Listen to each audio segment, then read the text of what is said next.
Bismillahirrahmanirrahim. Assalamualaikum warahmatullahi wabarakatuh. Alhamdulillahilladzi faddalana ala katsirin min ibadil mu'minin. Allahumma shalli ala nabiyil hasimi Muhammad wa ala alihi wa sahbihi wasallim. Yang pertama saya mengucapkan terima kasih atas undangan dari panitia. My presentation, my slide is in English, but I will mix between English and bahasa Indonesia. Hope you understand my bahasa Indonesia. Saya kira saya beberapa sudah pernah ketemu di Yogyakarta. Saya clinical psychologist dari Universitas Gadjah Mada. Saya juga I've been studying about and working on the most severe mental illness, schizophrenia, for almost 25 years. Schizophrenia, but I also work on Islamic psychology. So I try to combine between Western perspective and Islamic perspective in this presentation. This is what I said that half of my presentation has already been presented by Dr. Rasikin.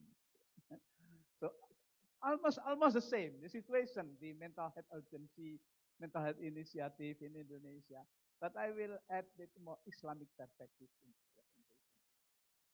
So I will add that from the WHO that no health without mental health. To mention that this is a serious issue. Yeah. Social economic problem, I think it's already mentioned by Dr. Rasikin. This one, in Indonesia, problem is also 25 million individuals having mental illness. Yeah. So this is the urgency of mental health in Indonesia because at least 5 issues. First, increase in prevalence, the issue of pasung, and then limited health facilities, the problem of access, mental health problem among children and adolescents. Yeah. So the prevalence, I think, what to say. Wait, sir, what is pasung?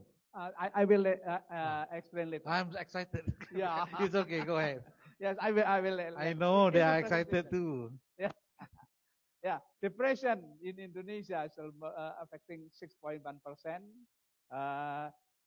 It is worsened by poverty, unemployment, and social isolation.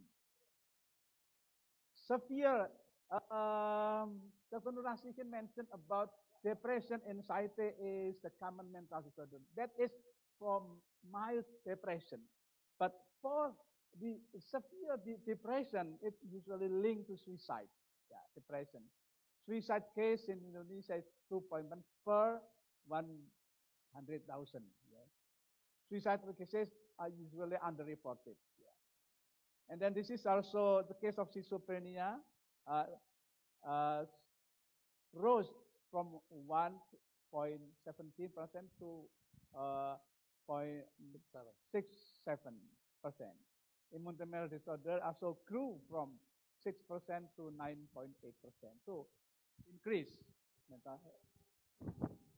Other important anxiety disorder and bipolar. And also, I also mentioned that this should be mentioned. Bullying, put in school online, also seems impact to the mental health. Yeah. So I have, this is in Indonesia.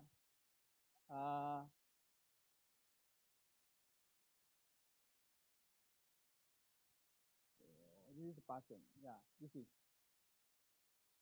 a national issue. It has become a national issue because one of not student, not university, not undergraduate student, not high school student, but this is medical student. Medical school was bullied, and then she committed suicide. Yeah, it's become a very serious issue in Indonesia time. Yeah, bullying mahasiswa. This is for PPDS. Is a medical student, resident medical student. This is a pasung. Pasung is physical restraint or isolation with mental illness. Yeah. The method is shackles, chain, rope, also locked room. This other factor that mental health service and stigma. Stigma is very important issue in also in Indonesia. Also, limited health facilities, as also mentioned by Dr. Rasidin. We have currently we have facilities like this, the mental hospitals, like community health center, private, but it is unevenly distributed. Usually focused in Java and Sumatra, and most of the mental health hospital overwhelmed and underfunded. This is problem. Access to care, yeah. Only 9% of patients receive mental health service in Indonesia because mental health is often sidelined by immediate health issue like infectious disease, maternal health. In Indonesia, we are now dealing with the issue of stunting. Stunting is because limited growth of physical for children, limited funding and shortage. Yeah, again. Cultural belief, yeah, they are already mentioned by Dr. Rasidin. People seek help of more traditional healer and low mental health literacy. This is all the among children and adolescent. Yeah, this is I think I just mentioned this one. Autism. 3.52% subjects were at high risk of developing autism spectrum disorder, and it increased by 500 people every year. Yeah, also a serious issue in autism. Adolescent, like again depression and also self-harm. Yeah, self-harm. According to a research, 35% of college students reported self-injury here. Yeah, this become very common because in Indonesia we also have it is called Z generation, called strawberry generation. I don't know whether it's that's why here in Malaysia. Yeah, it is grows easily like strawberry. They cannot withstand with the social pressure. Yeah. No, I think for this is for mental illness. Yes, strawberry generation. If we want to develop a more tough generation, we should make a metaphor, not strawberry. What do you think? The fruit that is very tough, durian. Durian generation, not strawberry generation. That's very important. And durian is very, yeah. Drug abuse is also very important issues in Indonesia. Yes, it's a good thing that Indonesia already, Indonesian government has already recognized it's very important that Indonesia also launching various programs like government regulation, integration mental health service into primary health care, community-based program, NGO involvement, yeah. Also community engagement like mental health cadres, yeah, we call it mental health workers, we call it in Indonesia mental health cadre. And also very important, young people and face-based initiative is also very important to be mentioned here. So the government program, like we have a law on number 18/2015, and then it's already incorporated into the Omnibus Health Law 2023. And we have also the program Indonesia Bebas Pasung. We have the government have launched a school-based mental health program. So a lot of things. Also mental health action, yeah. Action plan, yeah, action program. And also important to be mentioned here that Indonesia mental health are already included in the National Health Coverage Scheme, BPJS, in 2015. So it's the access of care is critical now. And then also integration to primary health care. And in Jakarta, in my university, I pioneered the psychological service in primary healthcare, clinical psychologists in primary healthcare in Puskesmas. So it increase access to care, reduce stigma, improve and bridging the mental health treatment gap. That's very important. Mentioned about the clinical psychologists in the primary healthcare. Youth and digital initiative. There's a lot organized. They actively organize advocacy, peer support, digital campaign to reduce and enhance mental health literacy. And this is name of some of the digital mental health platform in Indonesia, Light Indonesia, Hope, Suicide Prevention, Relief, Bicarakan, Pijar Psikologi, ya. Social media is also a very important media for use to campaign. Peer counseling, community involvement. Some of this is what I should mention about the community with schizophrenia. This is very important, especially for severe mental health, to give support and advocacy for you. Okay, now I think mental cadre, yeah, that's already mentioned. Now let me come to the next point of my presentation, is that faith-based initiative. So I think it relates to what he mentioned by the Sakur, Professor Sakur from IUM, that it's important to have medical pluralism, not only Western perspective, but we also need Islamic perspective. Yeah. So let's begin.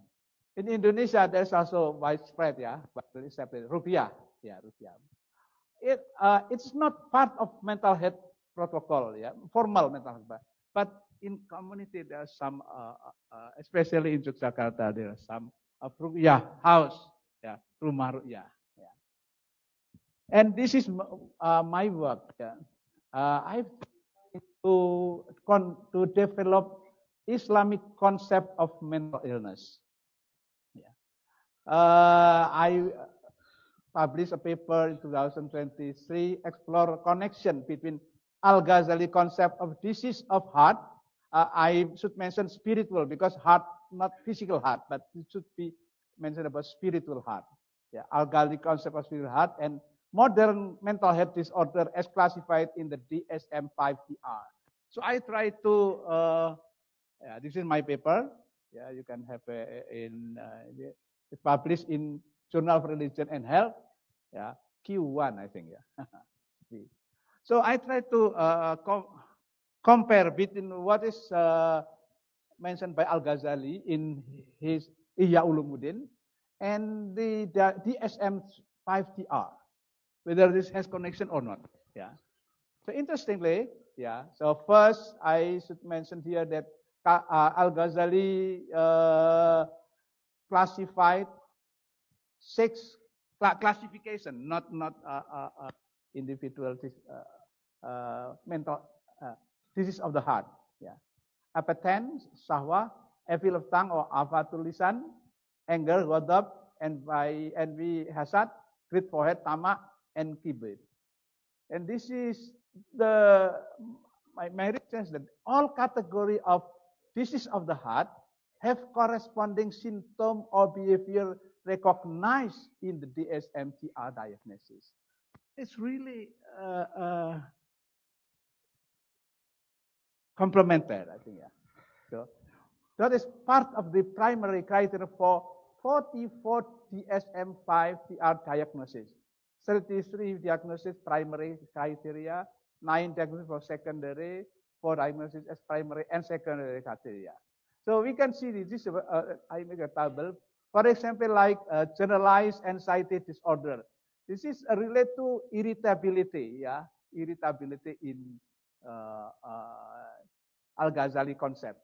Post-traumatic stress disorder, anger. Oppositional deviant disorder, anger.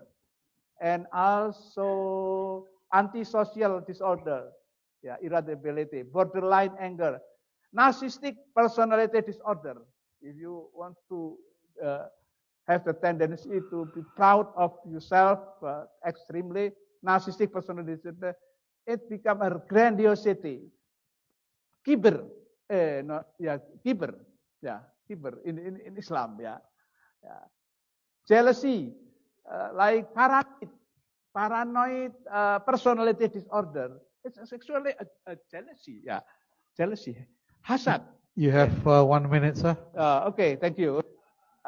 So this is you can read it from it. No, so I recommendation is that should be integrated into psychiatric concept mental disorder. Concept mental disorder should be expanded. Mental disorder expanded to include that. Yeah. So this is like, for example, if you want to integrate psychiatric Islamic concept, for depression is actually ghadab, yeah, and yeah. Self-harm, actually ghadab, bullying, afatul lisan, yeah, narcissistic kiber, bipolar kiber, paranoid disorder, something like that. Yeah. So more need to be done to integrate between Islamic, between Western concept of mental health and mental disorder with Islamic concept of mental health and disorder. Thank you very much. Thank you very much to Professor Subriyandi. What an interesting presentation and sharing we have today. And I should congratulate you, sir, for being able to develop the OTC-SH. It is quite compatible with DSM-5. DSM-5, dulu DSM-4, now DSM